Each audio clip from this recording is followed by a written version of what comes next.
ಚಾನಲ್ಗೆ ಶುಭ ಕೋರುತ್ತೆ. ಈ ಮಠದ ಪರಂಪರೆ ಮತ್ತು ಇವತ್ತಿನ ದಿನ ಗಂಹಾರ ಮಠ ಶ್ರೀ ಸದ್ಗುರು ತ್ರಿವಿಕ್ರಮಾನಂದ ಸರಸ್ವತಿ ಸ್ವಾಮಿ ಮಠ. ಈ ಒಂದು ಮಠದ ಕಾರ್ಯಕ್ರಮಕ್ಕೆ ಉದಯ ಟೈಮ್ಸ್ ಎಂಬ TV ವಾಹಿನಿ ಬಂದಿದ್ದು ಭಾಳ ಸಂತೋಷ ಆಗ್ಯದ. ಮಠದ ಹಿನ್ನೆಲೆ ಹೇಳಬೇಕು ಅಂದರೆ ಐತಿಹಾಸಿಕ ಅನೇಕ ಕಾರ್ಯಕ್ರಮಗಳಿಗೆ ಹೆಸರುವಾಸಿಯಾದದ್ದು ಗಂಹಾರ ತ್ರಿವಿಕ್ರಮಾನಂದ ಸರಸ್ವತಿ ಸ್ವಾಮಿ ಮಠ.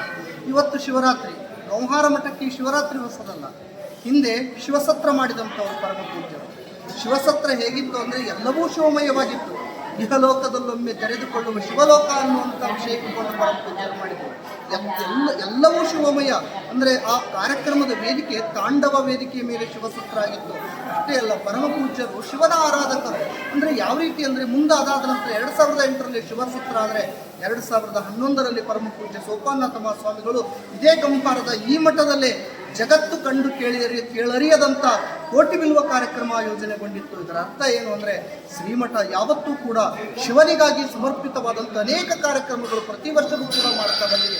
ಅಷ್ಟೇ ಅಲ್ಲ, ವರ್ಷದಲ್ಲಿ 2 ಬಾರಿ ಈ ಒಂದು ಶಿವರಾತ್ರಿಯ ಸಮಯದಲ್ಲಿ ವರ್ಷದಲ್ಲಿ 2 ಬಾರಿ ಅಂದರೆ ಶಿವರಾತ್ರಿಯ ಸಮಯದಲ್ಲಿಯೂ ಕೂಡ 1 ಲಕ್ಷ ಬಿಲ್ವಾರ್ಚನೆ ಶಿವನಿಗೆ ಅರ್ಪಣೆಯಾಗುತ್ತದೆ.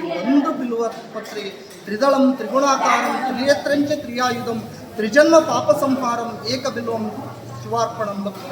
1 ಬಿಲ್ವಪತ್ರಿ ಶಿವನಿಗೆ ಸಮರ್ಪಣೆ ಆದರೆ 3 ಜನ್ಮದ ಪಾಪ ಸಂಹಾರ ಆಗ್ತದಂತ. ಅಂಥದ್ದು 1 ಲಕ್ಷ ಬಿಲ್ವಾರ್ಚನೆ ವರ್ಷದಲ್ಲಿ 2 ಬಾರಿ ಗಂಹಾರ ಶ್ರೀಮಠದಲ್ಲಿ ಜರುಗ್ತಾ ಬಂದಿದೆ. ನೀವೇನೀಗ ಹೊರಗಡೆ ನೋಡಿರಬಹುದು, ಶಿವಸತ್ರ ಸಮಯದಲ್ಲಿ ಆ ಶಿವನ ಸ್ಟ್ಯಾಚ್ಯೂವನ್ನು ಮಾಡಲಾಗಿದೆ. ಅದರ ಮುಂಭಾಗದಲ್ಲಿ ಪ್ರತಿ ವರ್ಷವೂ ಕೂಡ ಸಹಸ್ರ ದೀಪೋತ್ಸವ ಸಾಯಂಕಾಲ 9 ಗಂಟೆಗೆ ಎಲ್ಲ ಸಾವಿರಾರು ಭಕ್ತರ ಸಮ್ಮುಖದಲ್ಲಿ ಪರಮ ಪೂಜ್ಯರು ಆ ಜಾಗಕ್ಕೆ ಬಂದು ಒಂದು ಸಹಸ್ರ ದೀಪೋತ್ಸವ ಕಾರ್ಯಕ್ರಮವನ್ನು ಮಾಡ್ತಾ ಇದ್ದಾರೆ. ಇಂಥ ಅದ್ಭುತ ಐತಿಹಾಸಿಕ ಕ್ಷಣಗಳಿಗೆ ವಾಸಿಯಾದಂಥ ಗಂಹಾರ ಶ್ರೀಮಠವು ನಾಥ ಪರಂಪರೆಯ ಮಠ. ನಾಥ ಪರಂಪರೆ, ದತ್ತ ಪರಂಪರೆ, ನಂದ ಪರಂಪರೆಯನ್ನು ಹಲವಾರು ಪರಂಪರೆಗಳಲ್ಲಿ ಅದರಲ್ಲಿಯೂ ಕೂಡ ನಾಥ ಪರಂಪರೆ, ಉತ್ತರ ಭಾರತದ ಪರಂಪರೆ, ಇದೊಂದು ಸಂತ ಪರಂಪರೆ, ಸಾಧು ಪರಂಪರೆ.